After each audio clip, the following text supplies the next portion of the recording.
बच्चों BA second की third semester की ऑनलाइन क्लास जो चल रही है उसको कंटिन्यू करते हैं।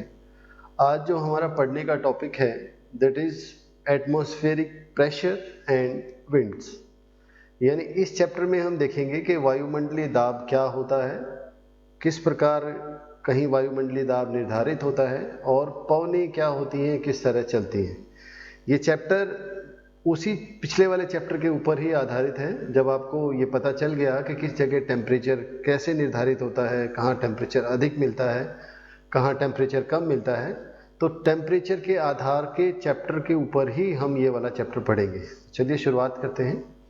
बच्चों, हम सभी जानते हैं कि किसी भी स्थान पर जलवायु के बहुत सारे निर्धारक तत्व होते हैं। इन निर्धारक तत्वों में वायु दाब एक महत्वपूर्ण कारक है जो पवनों को प्रभावित करता है, और पवनें अपने आप में और विभिन्न जो हमारे जलवायु के निर्धारक तत्व हैं उनके साथ संबंध स्थापित करती है और अलग अलग प्रकार से जलवायु को प्रभावित करती है।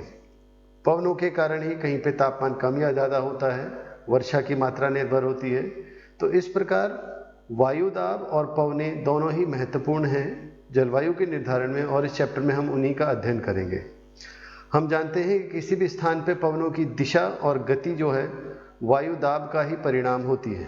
यदि किसी दो स्थानों के बीच में वायु दाब का अंतर कम है तो पवनें धीरे धीरे चलती हैं, और ये अंतर यदि अधिक है तो पवनों की गति उसी तरह निर्धारित होती है। उसी तरह वायु की दिशा सदा वायु जो है उच्च दाब से निम्न दाब की ओर चलती है।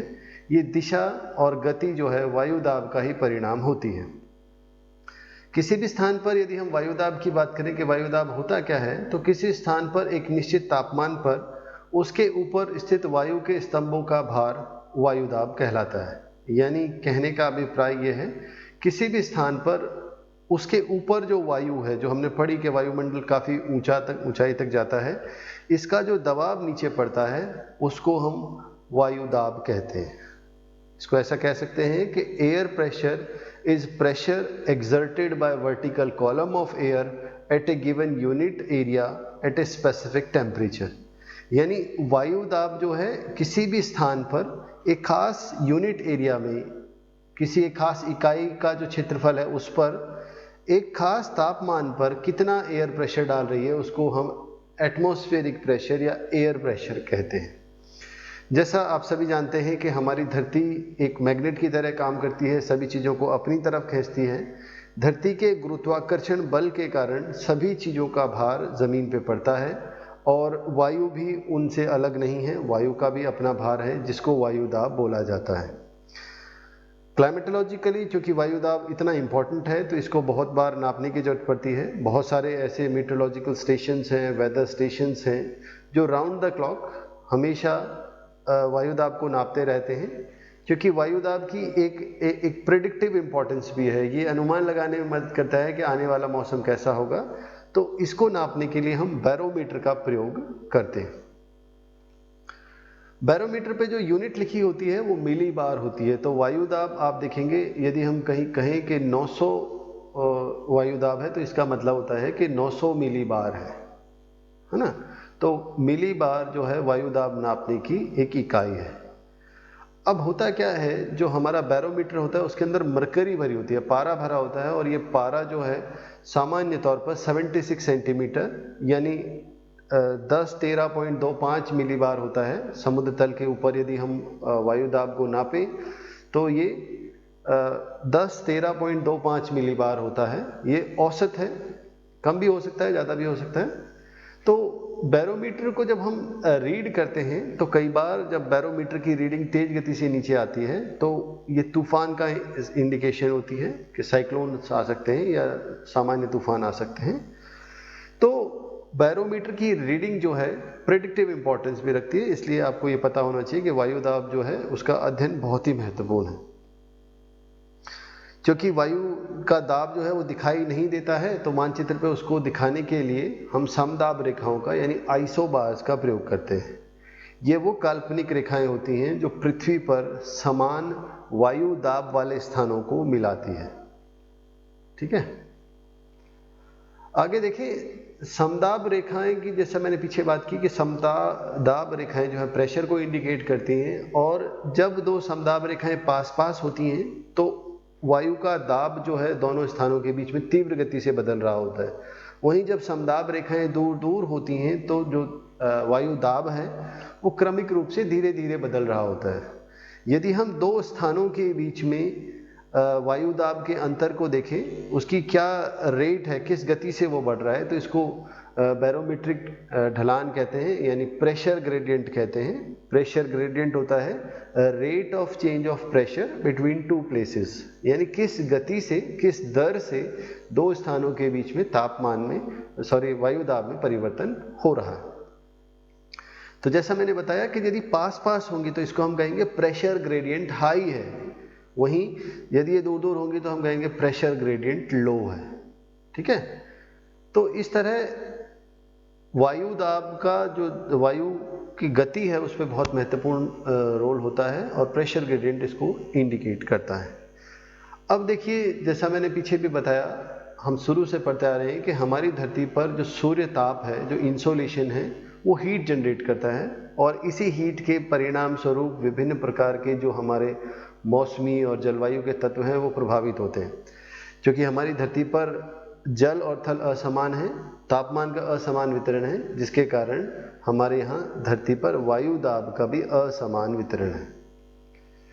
वायु का असमान वितरण होने के कारण धरती हमेशा, प्रकृति हमेशा बैलेंस बना के रखना चाहती है, तो जिसके कारण हवाएं चलती हैं क्षैतिजीय तौर पर हॉरिजॉन्टली। इन हॉरिजॉन्टल चलने वाली हवाओं को हम पवन कहते हैं। ऐसा नहीं है कि सिर्फ हॉरिजॉन्टली हवाएं चलती हैं, कई बार वर्टिकली भी चलती हैं। इनको एयर करंट्स कहते हैं। जो हवाएं वर्टिकली चलती हैं उनको एयर करंट्स कहते हैं और जो हॉरिजॉन्टली चलती हैं उनको हम विंड्स कहते हैं। दोनों ही चीज़ें जो हैं, चाहे हवा हॉरिजॉन्टली चलती है चाहे वर्टिकली चलती है, तापमान को कम या ज़्यादा करती है, आर्द्रता को बांटने में मदद करती है और बारिश होने में मदद करती है। इसीलिए हम कहते हैं कि हवाएं और जो वायुमंडलीय दाब है मौसम के पूर्वानुमान का एक महत्वपूर्ण सूचक है। आप भी देखिए, जब साधारण तौर पे हम यदि देखें तो जब हम पूर्व से हवा आती है तो हम कहते हैं पूर्व आ गई तो हो सकता है बारिश आए। तो हमारे पास जो पूर्वानुमान का आधार होता है वो हवाओं की दिशा और वायु दाब होता है। अब देखिए, साधारण तौर पे जब हम पवनों को पढ़ते हैं तो पवनों को पढ़ने से पूर्व ही हमें इस 4-5 तथ्यों की पूर्व जानकारी होनी चाहिए। यदि हम धरती पे देखें तो साधारण तौर पे जिन जिन स्थानों पे उच्च तापमान मिलता है उन सभी स्थानों पर निम्न वायु दाब होता है, और वहीं जहां निम्न तापमान मिलता है वहां उच्च वायु दाब होता है। कहने का अभिप्राय, तापमान और वायु दाब में नेगेटिव कोरिलेशन है, विपरीत संबंध है। उच्च तापमान तो निम्न वायु दाब, निम्न तापमान तो उच्च वायु दाब। पहला तथ्य। दूसरा तथ्य यह है कि पवन जो होती है हमेशा उच्च दाब से निम्न दाब की ओर चलती है, from high pressure to low pressure चलती है। न केवल दिशा निर्धारित होती है इससे, बल्कि वायु दाब के अंतर से, दो स्थानों के वायु दाब के अंतर से पवन की गति भी निर्धारित होती है। तीसरा तथ्य इसी पर आधारित है। ये कहता है कि पवन की गति वायु दाब प्रवणता पर निर्भर करती है। जाहिर सी बात है, दो स्थानों के बीच में किस गति से वायु दाब का परिवर्तन हो रहा है ये पवन की गति निर्धारित करती है। यदि हम चौथे तत्व को देखें तो ये भी एक बहुत सामान्य सा तथ्य है। हम हवा का नाम उस ओर से देते हैं जिस ओर से हवा आ रही होती है। यदि हवा पूर्व से आ रही है तो इसको पूर्वी हवा, यदि पश्चिम से आ रही है तो पछवा। तो हवा का नाम हमेशा उस आधार पे दिया जाना चाहिए जिस ओर से हवा आ रही है। इसी तरह यदि पानी की तरफ से हवा आ रही है तो आप उसे जल समीर कहेंगे, यदि वो स्थल से आ रही है तो स्थल समीर कहेंगे। यानी जो दिशा से वो आ रही है वही सबसे ज़्यादा इम्पोर्टेंट है। पांचवा तत्व इस बात पर आधारित है कि धरती क्योंकि घूम रही है और घूमने के कारण एक खास तरह का बल जनरेट होता है जिसको कोरियोलिस बल कहते हैं। फेरेल के नियम के अनुसार यदि कोई भी चीज़ अब उत्तरी गोलार्ध में है तो अपनी बहने की दिशा के राइटवर्ड, और उसी तरह साउदर्न हेमिस्फीयर में अपने बहने की लेफ्टवर्ड मुड़ जाती है। हवाएं, मिसाइल या जो भी लंबी दूरी तक चीज़ें ट्रेवल करती हैं वो इसी तरह मुड़ जाती हैं। तो आप देखिए कि ये हमारा जो 5 तथ्य हैं, ये पांचों तथ्य इस आगे वाले चैप्टर का आधार हैं। बार बार हम इनका जिक्र करेंगे। तो सबसे पहले विद्यार्थी होने के नाते, भूगोल का विद्यार्थी, इन पांचों तथ्यों को आराम से याद रखें, दिमाग में बैठा लें, ठीक है। चलिए आगे चलते हैं। अब वायुदाब का महत्व क्या होता है? तो वायुदाब बहुत ही महत्वपूर्ण है। जैसा मैंने पीछे बार बार बताया कि वायुदाब के अंतर से हवा की गति निर्धारित होती है, हवा के बहने की दिशा निर्धारित होती है। वायुदाब मौसम और जलवायु दोनों को प्रभावित करता है। वायुदाब से ऊष्मा और आर्द्रता का धरती पर समानांतर जो समान वितरण है वो होता है, स्थानांतरण हो जाता है एक जगह से दूसरी जगह। वहीं इसके आगे यदि देखें तो वायुदाब की सहायता से हम मौसम का पूर्व अनुमान लगाते हैं। हम ये निर्धारित करते हैं कि आने वाला मौसम कैसा होगा यदि हम एयर प्रेशर को स्टडी करते हैं। तो एयर प्रेशर को हमें दो रूपों में पढ़ना है, इसके वितरण को। अभी हमने देखा कि एयर प्रेशर क्या होता है। यदि हम इसके वितरण को देखें तो दो तरह का वितरण आता है। एक आता है horizontal distribution of air pressure और एक आता है वर्टिकल एयर प्रेशर का डिस्ट्रीब्यूशन कैसा है। तो जैसा मैंने बताया कि हम जानते हैं कि हमारे धरती पर जल और थल यानी लैंड एंड वाटर जो है असमान रूप से बटे हुए हैं, और साथ ही ये वाली विशेषता इनके वितरण के कारण तापमान का भी असमान वितरण मिलता है।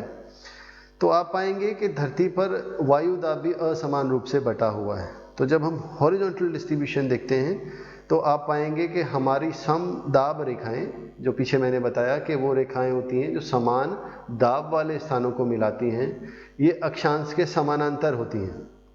ये इस बात की ओर इंडिकेशन करती है कि तापमान के कारण ही वायुदाब का क्षैतिजीय वितरण जो है वो पैरेलल है, जो हमारे लेटीट्यूड है, अक्षांश के समानांतर है। इसके अतिरिक्त यदि देखें तो पृथ्वी के घूमने, वायुमंडल में आर्द्रता की मात्रा और जल थल के वितरण के कारण भी क्षैतिजीय तापमान, क्षैतिजीय जो दबाव है, हॉरिजॉन्टल एयर प्रेशर है, वो प्रभावित होता है। तो शुरुआत करते हैं। हमारे यहाँ हॉरिजॉन्टली जब डिस्ट्रीब्यूशन देखा जाता है तो मूल रूप से दो तरह की जो आपकी वायुदाब पेटियां हैं वो मिलती हैं। दो ऐसी वायुदाब पेटियां हैं जो तापमान के कारण बनी हैं, यानी पीछे जो हमने देखा, जो हमारे तथ्य थे उसमें हमने देखा कि जहाँ जहाँ हाई टेम्परेचर होता है सामान्य तौर पे उस जगह लो प्रेशर मिलता है, और जहाँ जहाँ लो टेम्परेचर होता है वहाँ हाई प्रेशर मिलता है। तो इस तरह की जो तापमान के कारण बनी हुई वायुदाब पेटियां हैं उनको थर्मली इंड्यूस्ड या ताप आधारित वायुदाब पेटियां कहते हैं। इसके अतिरिक्त दो वायुदाब पेटियां ऐसी हैं जो धरती की घूर्णन कारण, जो उसके रोटेशन है उसके कारण बनी है, इनको डायनेमिकली इंड्यूस्ड वायुदाब पेटियां कहते हैं। तो आप देखिए कि हमारे सामने सबसे पहली पेटी है इक्वेटोरियल लो प्रेशर बेल्ट, विषुवत रेखीय निम्न दाब पेटी। जाहिर सी बात है, जब मैं विषुवत रेखा की बात कर रहा हूं तो आप अंदाजा लगा सकते हैं कि वर्ष भर ऊंचा तापमान होता है, और जहां ऊंचा तापमान होगा high temperature will cause to low pressure, जहां उच्च तापमान होगा वहां निम्न वायुदाब केंद्र बनेगा। तो ये पेटी दोनों गोलार्धों में, यानी उत्तरी गोलार्ध में 5 डिग्री से लेकर दक्षिणी गोलार्ध में 5 डिग्री तक पाई जाती है। यहाँ पे साल भर सूर्य की किरणें सीधी पड़ती हैं, जिसके कारण कन्वेक्टिव करंट्स उठती हैं, और जो हवा है ऊपर उठती हुई असेंडिंग हवा दिखाई देती है। ये मूल रूप से ऐसा क्षेत्र है जिसको शांत क्षेत्र भी कहा जाता है। हिंदी में इसे शांत क्षेत्र कहा जाता है, इंग्लिश में इसे डोल्ड्रम कहा जाता है। यहाँ पर हवाएं हॉरिजॉन्टली ना चल के वर्टिकली, यानी एयर करंट्स के रूप में ऊपर चलती हैं, इनको हम कन्वेक्टिव करंट्स कहते हैं। आगे यदि देखें तो दूसरा क्षेत्र आता है उपोष्ण कटिबंधीय उच्च वायुदाब पेटी, यानी सब ट्रॉपिकल हाई प्रेशर बेल्ट। ये एक ऐसी पेटी है जो डायनेमिकली इंड्यूस्ड हुई। आप सभी ने देखा कि जो हमारे इक्वेटर है वहाँ से हवा वर्टिकली ऊपर उठती है, और ये दोनों तरफ डिसेंड कर जाती है, यानी जो हवा इक्वेटर पे ऊपर उठी वो धरती पे ऊपर जाके ऊपरी वायुमंडल में नीचे की तरफ उतरने लगती है, जिसके कारण उपोष्ण कटिबंधीय उच्च दाब पेटी का निर्माण होता है।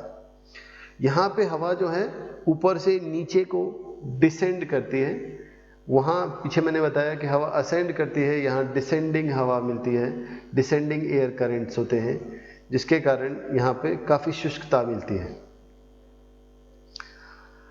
यहाँ पर उच्च दाब होने का जो कारण है वो तापमान नहीं है, बल्कि यहाँ हवा की डायनेमिज्म है, अर्थ की डायनेमिज्म है। डायनेमिक अर्थ के कारण यहाँ पर जो इक्वेटर से जो पवनें ऊपर उठी थी वो नीचे की तरफ डिसेंड करती हैं, जो धरती पर हाई प्रेशर को कॉज करती है। बच्चों, यदि आप इन अक्षांशों की बात करें जहाँ पे ये हवा डिसेंड कर रही है, वहाँ पर प्राचीन काल से ही घोड़ों का व्यापार बहुत होता था, और पुराने ज़माने में जो पाल वाले जहाज़ थे जिन पर हवा के सहारे चलाया जाता था, उनके माध्यम से घोड़ों का व्यापार होता था। कई बार जब हवा ऊपर से नीचे आती है तो हवा जहाज़ को आगे नहीं बढ़ा पाती है, तो कई समय तक जहाज़ एक ही जगह स्थिर रहता था, जिससे नाविक जो थे वो परेशान होकर अपने घोड़ों को यहाँ पर पानी में फेंक देते ताकि जहाज़ हल्का हो जाए, क्योंकि हल्का जहाज़ हल्की हवा से भी चल सकता है। तो इस तरह जब घोड़ों को यहाँ पानी में फेंक देते थे तो कई जगह इसको अश्व अक्षांश या हॉर्स लैटिट्यूड भी कहा जाता है, इस क्षेत्र को जहाँ हवा ऊपर से नीचे डिसेंड कर रही है, ऊपर से नीचे उतर रही है। यदि हम तीसरे क्षेत्र की बात करें जिसे उपध्रुवीय निम्न दाब पेटी कहा जाता है, सब ट्रॉपिकल लो प्रेशर एरिया कहा जाता है, ये भी एक डायनेमिकली इंड्यूस्ड पेटी है जो दोनों गोलार्धों में 60 से 65 अक्षांश तक मिलती है। यहाँ पर पृथ्वी के घूर्णन गति के कारण वायु बाहर की तरफ फैलती है, जिसके कारण यहाँ पे लो प्रेशर एरिया मिलता है। इसके बाद यदि आगे चलें तो चौथी पेटी बनती है ध्रुवीय उच्च दाब पेटी, पोलर हाई प्रेशर बेल्ट। ये फिर एक थर्मली इंड्यूस्ड पेटी है, क्योंकि यहाँ पर पोलर एरिया में वर्ष भर ठंड पड़ती है, जिसके कारण हाई प्रेशर कॉज होता है। तो आप देखिए कि यहाँ स्पष्ट होना चाहिए कि ये जो वायुदाब पेटियाँ हैं आदर्श स्थिति प्रस्तुत करती हैं कि धरती पर इस तरह से 3 उत्तर में और 3 दक्षिण में ये वायुदाब पेटियाँ मिलती हैं। लेकिन यहाँ जो धरती है वो इस तरह की नहीं है जहाँ समानता है। धरती की असमानता के कारण, पृथ्वी पर जल और थल के असमान वितरण के कारण धरती की जो वास्तविक वायुदाब पेटियाँ हैं वो कुछ अलग तरह से होती हैं, वो आगे हम देखेंगे। तो आपके सामने ये प्रेशर बेल्ट्स हैं। यदि आप देखें तो ये प्रेशर बेल्ट्स चारों मैंने आपको बताई। सबसे पहले इक्वेटोरियल लो प्रेशर बेल्ट, जिसके आगे TD लिखा है। TD का मतलब थर्मली इंड्यूस्ड है, थर्मली डायरेक्ट है। ये थर्मल कॉजेस के कारण यहाँ पे उच्च तापमान के कारण ये बनी हुई है। दूसरी है सब ट्रॉपिकल हाई प्रेशर बेल्ट, यानी उपोष्ण कटिबंधीय उच्च दाब पेटी। ये जो है डायनेमिकली इंड्यूस्ड है, धरती की घूमने के कारण, हवा की गति के कारण ये बनती है। जो विषुवत रेखा से हवा ऊपर उठती है वो इन क्षेत्रों में डिसेंड करती है, जिसके कारण इन क्षेत्रों में हाई प्रेशर बेल्ट बनती है। तीसरी पेटी यदि हम देखें तो उपध्रुवीय निम्न दाब पेटी, ये भी एक डायनेमिकली इंड्यूस्ड है। धरती के घूमने के कारण यहाँ हवा स्प्रेड होती है, स्प्रेड होकर अपनी रीलोकेट हो जाती है पोलर एरिया की तरफ और दूसरी तरफ, तो जिसके कारण यहाँ पर डायनेमिकली इंड्यूस्ड होती है सब ट्रॉपिकल लो प्रेशर बेल्ट। यदि हम चौथी बेल्ट की बात करें तो जो पोलर हाई प्रेशर बेल्ट है, यहाँ फिर एक बार ये थर्मली इंड्यूस्ड है, थर्मली डायरेक्ट है, क्योंकि यहाँ पर वर्ष भर निम्न तापमान मिलता है, जिसके कारण उच्च वायुदाब पेटी मिलती है। यहाँ एक बार मैं फिर बताना चाहूँगा कि ये जो हमारी वायुदाब पेटियाँ हैं ये एक आदर्श दशा हैं। वास्तविकता जो है धरती की अलग हो सकती है, इस तरह से हमारी वास्तविकता है। हमारी धरती पर low pressure high pressure belt जो हैं इस तरह से बनते हैं। आपके सामने जनवरी का ये प्रेशर मैप है, जिसमें आप देखें कि बेल्ट उतनी प्रोमिनेंट नहीं हो पाई हैं, उतनी कंटिन्यूस नहीं हो पाई हैं, क्योंकि लैंड एंड सी, वाटर और लैंड का जो डिस्ट्रीब्यूशन है वो समान नहीं है, होमोजेनस अर्थ नहीं है, एक रूपता नहीं है। तो दूसरा ये मानचित्र है जो जुलाई का है, तो आप देखिए जनवरी और जुलाई में काफ़ी चीज़ें बदल जाती हैं। सन की लोकेशन बदल गई है, जिसके कारण टेम्परेचर बदल गया है, और आप देखिए दोनों में जहाँ लो है वहाँ हाई है, और साउदर्न हेमिस्फीयर में लगभग कंटिन्यूटी मिलती है हाई प्रेशर की ईयर राउंड। अब देखिए जब हम तापमान का वर्टिकल डिस्ट्रीब्यूशन देखते हैं तो तापमान का वर्टिकल डिस्ट्रीब्यूशन भी बहुत महत्वपूर्ण है। हम जानते हैं कि धरती से जब ऊपर जाते हैं तो तापमान और वायुदाब दोनों ही बदलते रहते हैं।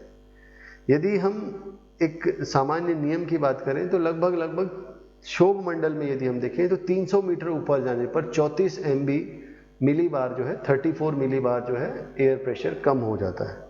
जाहिर सी बात है ये दर समान नहीं रहती, इसीलिए जो vertical distribution of air pressure है उसमें कोई हम जनरलाइज नहीं कर सकते, सामान्यकरण नहीं कर सकते कि इस गति से ही कम होता है।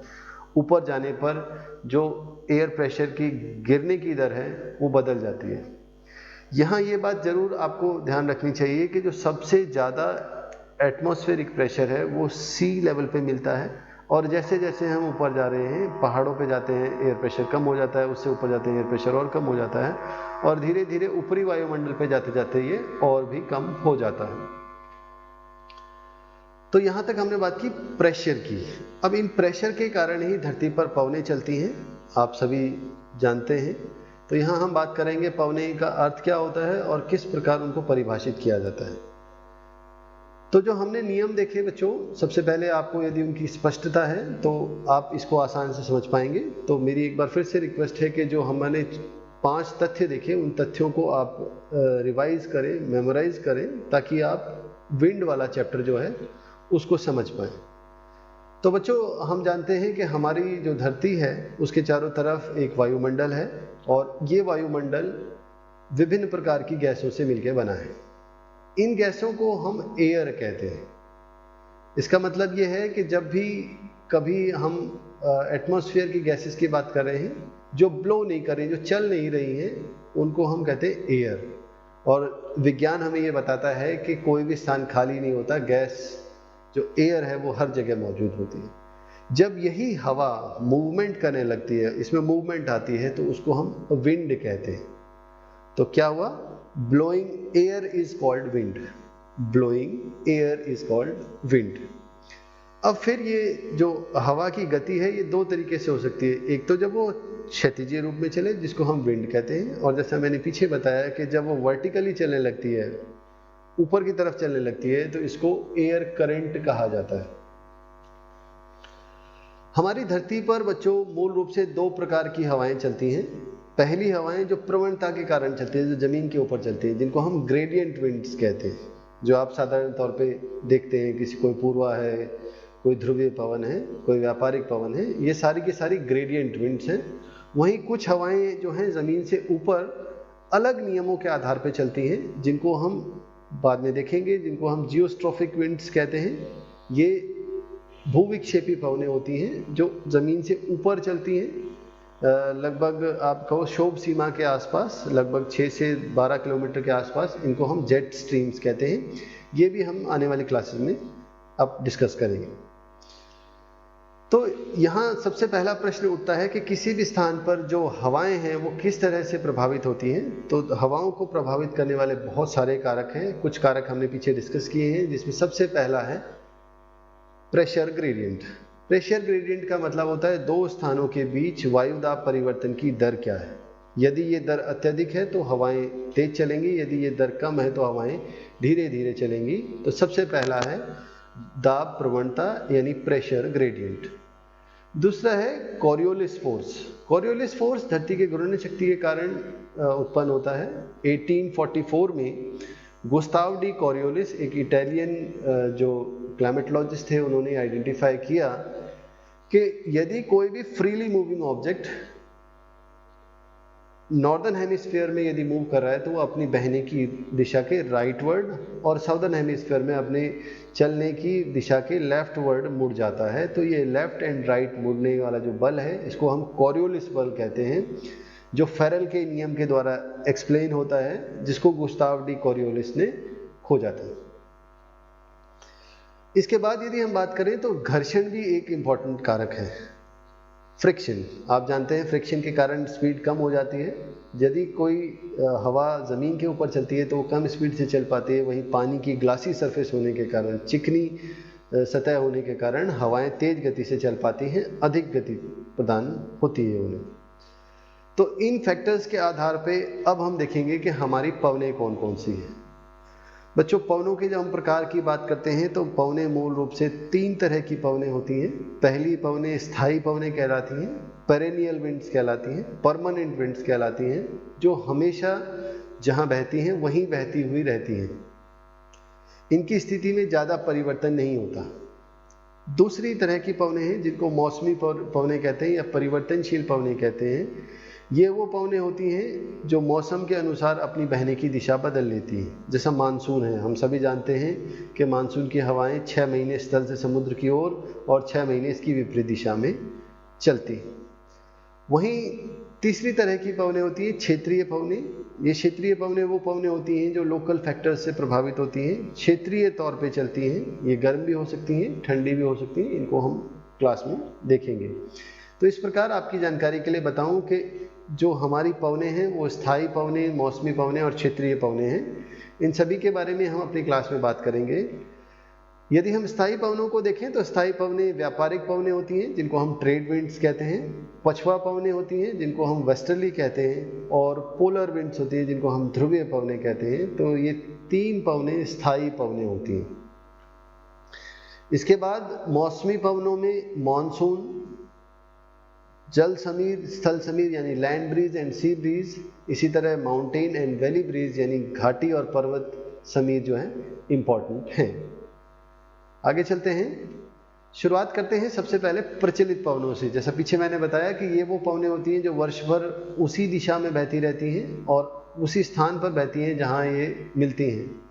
स्थायी पवनें जो हैं मूल रूप से जो वायुदाब पेटियां हैं उसके नियमित रूप से जो कंटिन्यूटी है उसके कारण चलती हैं। और ये 3 प्रकार की होती हैं, व्यापारिक पवनें जिनको हम ट्रेड विंड्स कहते हैं, पछुआ पवनें जिनको हम वेस्टर्ली कहते हैं, और पोलर विंड्स जिनको हम ध्रुवीय पवनें कहते हैं। तो सबसे पहले देखें व्यापारिक पवनें, ये जो हमारा सब ट्रॉपिकल हाई प्रेशर बेल्ट है दोनों हेमिस्फीयर्स में, वहाँ से ओरिजिनेट होती हैं और इक्वेटर की तरफ चलती हैं। क्योंकि ये नियम के रूप में बंधी हुई हैं तो ये भी अपने बहने की दिशा नॉर्दर्न हेमिस्फीयर में राइटवर्ड मुड़ जाती हैं और साउदर्न हेमिस्फीयर में लेफ्टवर्ड मुड़ती हैं। इक्वेटर पे एंगुलर रूप में ये मिलती हैं। वहीं यदि हम वेस्टर्लीज की बात करें तो ये भी जो हमारा सब ट्रॉपिकल हाई प्रेशर बेल्ट है वहाँ से सब पोलर लो प्रेशर बेल्ट की तरफ चलती है और अपनी बहने की दिशा में राइटवर्ड साउदर्न हेमिस्फीयर में और लेफ्टवर्ड साउदर्न हेमिस्फीयर में मुड़ जाती है। इन्हीं पछुआ पवनों के संदर्भ में यदि हम साउदर्न हेमिस्फीयर में देखें, जैसा मैंने पीछे बताया कि साउदर्न हेमिस्फीयर जो है मोर और लेस होमोजेनस है, वहाँ पे पानी ही पानी है। वहाँ पर जो हवाएं हैं 40 से 65 डिग्री के आसपास दक्षिणी अक्षांशों में ये वाली हवाएं पछुआ पवनें बहुत तेज़ गति से चलती हैं। इसीलिए इसको रोरिंग 40s यानी गरजता 40, प्रचंड 50 या चीखता 60 कहते हैं, जो नाविकों द्वारा नाम दिए गए क्योंकि यहाँ पर जो सी है वो काफ़ी रफ रहता है, हमेशा जो स्टॉर्मी रहता है, जिसके कारण इसका ये नाम दिया गया है। जब हम तीसरी तरह की पवन की बात करते हैं जिनको ध्रुवीय पवनें कहते हैं, ये ध्रुवीय पवनें जो हमारा ध्रुवीय उच्च दाब पेटी है यानी पोलर हाई प्रेशर बेल्ट है वहाँ से सब पोलर लो प्रेशर बेल्ट की ओर चलती है और फेरल के नियम के अनुसार अपने राइटवर्ड और लेफ्टवर्ड मुड़ जाती है। तो इस तरह ये 3 पवनें हैं जो पेरेनियल विंड से वर्ष भर वहीं बहती हैं जहाँ ये बहती हैं। इसी तरह मौसमी पवनें हैं, मौसम के अनुरूप अपनी दिशा बदल लेती हैं, गति बदल लेती हैं। इसमें मानसून की पवनें, स्थल समीर, जल समीर और पर्वत समीर, घाटी समीर प्रमुख हैं। बच्चों ये चैप्टर बहुत बड़ा है, इसीलिए आपके सहूलियत के लिए आराम से पढ़ने के लिए इस चैप्टर को मैंने 2 हिस्सों में विभाजित किया है। मानसून और मानसून से जुड़े हुए जो नियम हैं वो हम अगली क्लास में देखेंगे।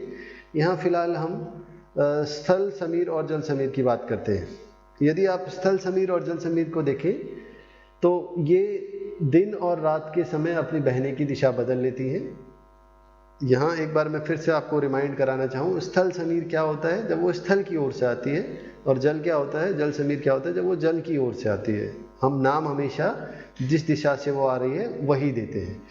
तो देखिए स्थल समीर और जल समीर जो है मूल रूप से डिफरेंशियल थर्मल प्रॉपर्टी के कारण, यानी ज़मीन का जल्दी गर्म हो जाना, जल्दी ठंडा होना, और पानी का देर में गर्म होना और देर में ठंडे हो जाने के कारण उत्पन्न होता है। सी ब्रीज यदि आप देखें, पहला जो फेज है इसका दिन है, दिन के समय ज़मीन जल्दी गर्म होगी, हाई टेम्परेचर है जिसके कारण लो प्रेशर हो जाता है।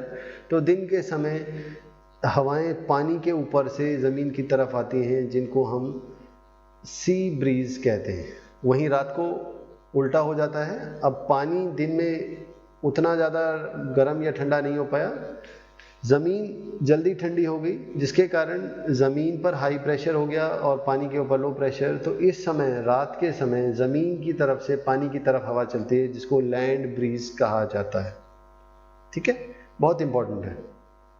इसी तरह की एक जो हमारी पवनें होती हैं, जिनको हम घाटी समीर और पर्वत समीर कहते हैं, वो भी चलती हैं, जो भी दिन और रात के समय अपनी बहने की दिशा बदल लेती हैं। अब आती है स्थायी पवनें, स्थानीय पवनें। स्थानीय पवनें वो पवनें होती हैं जो स्थानीय रूप से जो प्रेशर डिस्टर्बेंसेस बनते हैं उनके कारण चलती हैं। ये लोकल एरिया में चलती हैं, इसलिए छोटे एरिया को प्रभावित करती हैं। कुछ फेमस, कुछ बहुत ही महत्वपूर्ण आपके सामने जो स्थानीय पवनें हैं वो लिखी हैं, लोकल विंड्स लिखी हैं। तो सबसे पहले आता है चिनूक। ये अमेरिका में बहती है, कनाडा में बहती है, और रॉकीज माउंटेन के पूर्वी ढाल में ये नीचे की तरफ उतरती है, और नीचे उतरते समय एडियाबैटिकली गर्म हो जाती हैं, जिसके कारण जो घाटियों में जो बर्फ़ जमी होती है उसको ये हटा देती हैं। इसीलिए चिनूक को आइस ईटर भी कहा जाता है। आइस ईटर यानी बर्फ़ को खाने वाली। इसके बाद यदि चलें तो फोन आता है। फोन जो है आल्प्स या पर्वत पे चलती है, यानी यूरोप में चलती हैं। ये भी बिल्कुल चिनूक की तरह ही होती हैं और स्विट्ज़रलैंड के क्षेत्र में ज़्यादा प्रभाव डालती हैं, जिसके कारण फसल आराम से हो जाती है, बर्फ मुक्त क्षेत्र हो जाता है। ऊपर वाली दोनों पवनों के अलग एक पवन होती है हार्मटन, जो सहारा रेगिस्तान से गिनी की खाड़ी की तरफ चलती है, और ये पवन जो है डॉक्टर विंड के नाम से जानी जाती है। आप देखें, ये गर्म होती है और गिनी की खाड़ी में बहुत नमी होती है, उमस होती है। तो जब ये आती है तो हवा में नमी की मात्रा कम हो जाती है, जिसके कारण स्वास्थ्य के लिए इस पर अच्छा प्रभाव पड़ता है। इसीलिए इसको डॉक्टर विंड कहा जाता है। अगली यदि देखें तो विंड का नाम है सिरोको। ये मिस्र में, इटली में या यूरोप के जो देश हैं वहाँ पर बहती है। सहारा रेगिस्तान से ये बहते हुए अपने साथ बड़ी मात्रा में मिट्टी ले जाती है। ये मिट्टी लाल रंग की होती है और बारिश के साथ मिलके लाल बारिश करती है, रेड रेनफॉल करती है, ब्लड रेनफॉल ये कहा जाता है। तो ये इटली और उस क्षेत्र में बारिश करती है। आगे देखिए, इसी तरह आपके सामने बहुत सारी पवनें लिखी हैं। सीमूम लिखी है, ब्लैक रोलर लिखी है, ब्रिकफील्ड लिखी है, नॉरवेस्टर लिखी है, सांता आना लिखी है, और साथ ही साथ लिखी है लू। आप सभी जानते हैं, लू से हम सभी परिचित हैं। तो भारतीय उपमहाद्वीप में गर्म और शुष्क जो पवनें हैं उनको हम लू कहते हैं। इसी तरह सांता आना कैलिफोर्निया की घाटी में चलती है, ठीक है। ब्रिक फीडर ऑस्ट्रेलिया में चलती है। सिमूम जो है अरब रेगिस्तान में चलती है। तो ये सभी विशेषताएं आपके सामने लिखी हैं। आपको याद करना है वो कहाँ बहती हैं और गर्म है या ठंडी है, इस तरह की आपको विशेषताएं पता होनी चाहिए।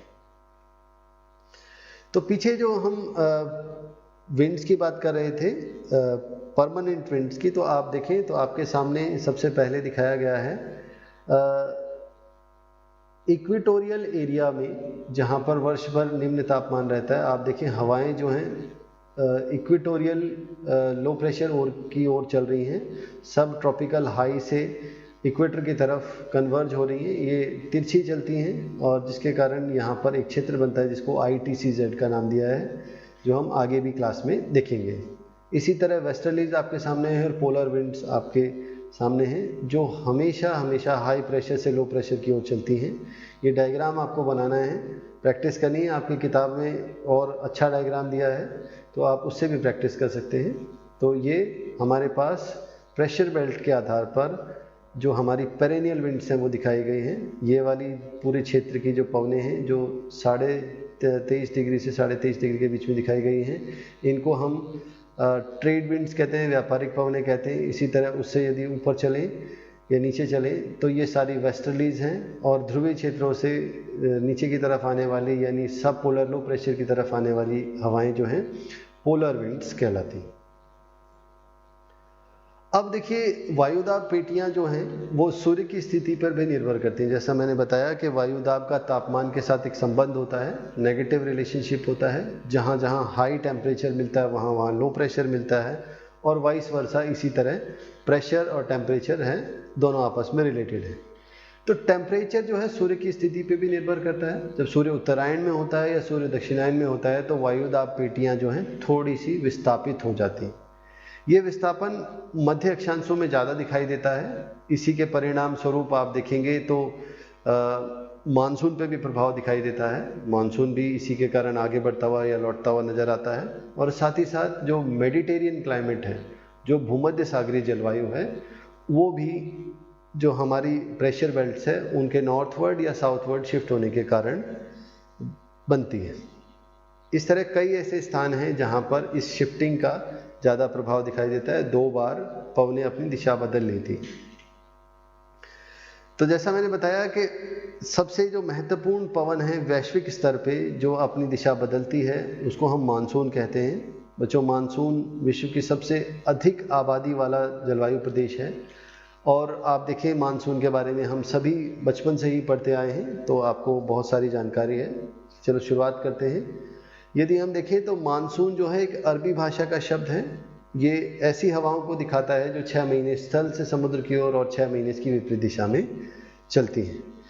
इन हवाओं की सबसे बड़ी विशेषता ये है कि इसमें सीजनल रिवर्सल मिलता है, बहने की दिशा बदल जाती है और 180 डिग्री तक बदल जाती है, यानी बिल्कुल उल्टी हो जाती है।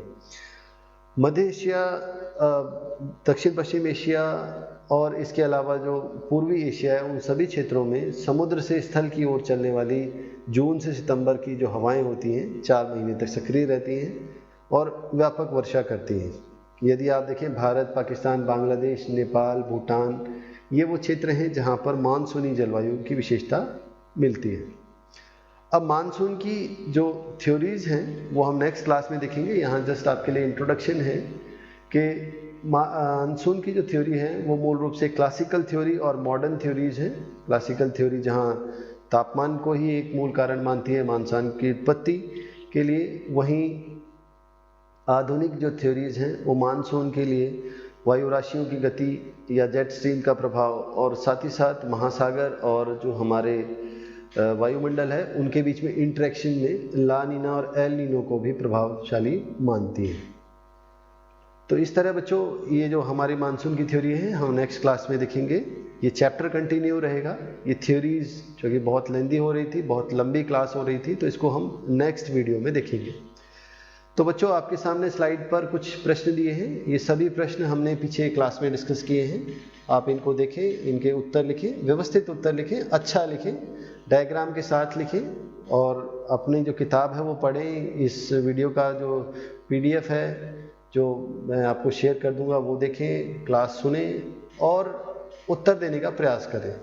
अभी भी यदि कोई आपके प्रश्न बच जाते हैं तो आप व्हाट्सएप ग्रुप के माध्यम से मेरे से पूछें। मैं उसके लिए डाउट क्लियरिंग सेशन रखूँगा ताकि आपकी जो शंकाएँ हैं, जो समस्याएं हैं, उनका समाधान किया जा सके। मैं एक बार फिर बताऊं कि बच्चों ये बहुत ही महत्वपूर्ण क्लास है और ऐसी चीज़ है जिसको आपको जीवन भर प्रयोग में कर सकते हैं, प्रयोग ला सकते हैं।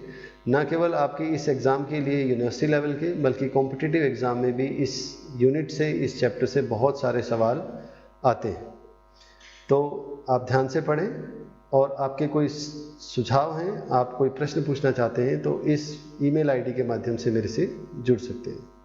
तो आज के लिए बहुत बहुत धन्यवाद बच्चों। Thank you.